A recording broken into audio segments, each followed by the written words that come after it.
Shalom. First off, I want to give all praise, honor, and glory unto Yahweh, Bahashem, Yahweh Shai, Bahashem, Uchar Kodash, giving double honors unto the apostles and elders of Great Millstone who teach the truth of these scriptures, and giving peace, love, and salutations unto those of you who are part of those 12 tribes of Israel, the Negroes, Latinos, and Native Americans, who are striving for salvation, striving to see a downfall of this kingdom, and the men, women, and children that follow in truth and in sincerity.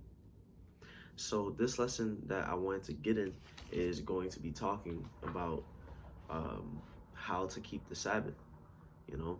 But before I get into how you actually keep it, we have to go into what the Sabbath is. So we're going to get Exodus chapter 20 and verse 11.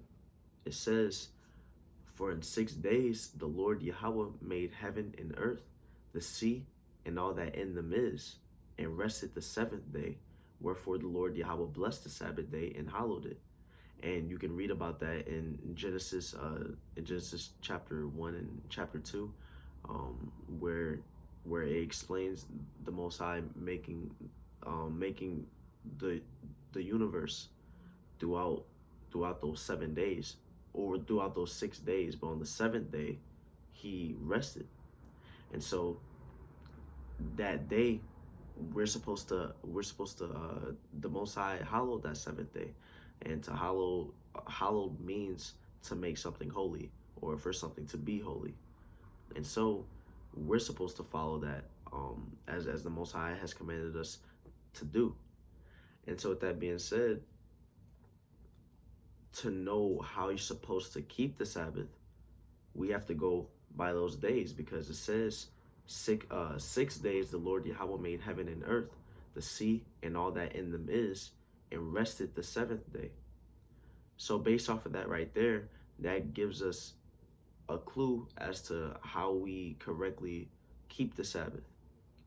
So before we go into exactly how it works, we have to establish one thing. So let's get Genesis chapter 1 verse 14. It says, "And the Most High said, Let there be lights in the firmament of the heaven to divide the day from the night, and let them be for signs and for seasons and for days and years." And those lights that are in the firmament that determine the day and the night, of course, are the sun and the moon. So it's saying that the sun and the moon are tools to determine the time. You know, it says signs, seasons, days, and years. And we really want to focus on that days part, because the moon heavily gives you a clue as to what day you're in, what week you could be in of the month. It tells you when each new month is. So it's like I have some notes right here, make sure I go into this correctly. So the Sabbath starts at the beginning of each new month. But what determines that new month? The moon does. Because again, like I said, the Most High has given us the sun and the moon as these tools. We have to use the things that the Most High has created as these different marking tools. And so let's get Sirach chapter 43 and verse 8. So, or Salakia, we're going to start at verse 6. So it says, "He made the moon also to serve in her season for a declaration of times and a sign of the world. From the moon is the sign of feasts, a light that decreaseth in her perfection. The month is called after her name, increasing wonderfully in her changing, being an instrument of the armies above, shining in the firmament of the of heaven." So it says the month is called after her name, which again, that new moon signifying that new month. This is backing it up right here. And so when you go into how it works, if the new moon is at the beginning of each month, then from there you can get the Sabbath, because the new moon is the placeholder for when the Sabbath is going to be for that month. And so you can count the new moon as that day 0. And what I mean by that is whatever day that new moon falls on, whatever evening that is, because that's when the moon is visible. You know, the Sabbath comes in each evening at sundown. So when that new moon comes in at sundown, that is that placeholder for when the Sabbath is going to be. And so with that being said, you have that new moon, which is that day zero, and from whatever day the new moon falls on, you count 7 days from there, and that's what the Sabbath is going to be. So let's say the new moon falls on Tuesday, you know, Tuesday at sundown.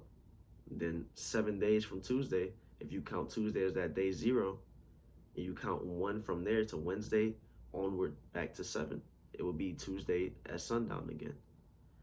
And so once you go into the phases of the moon, this is more important on why the moon is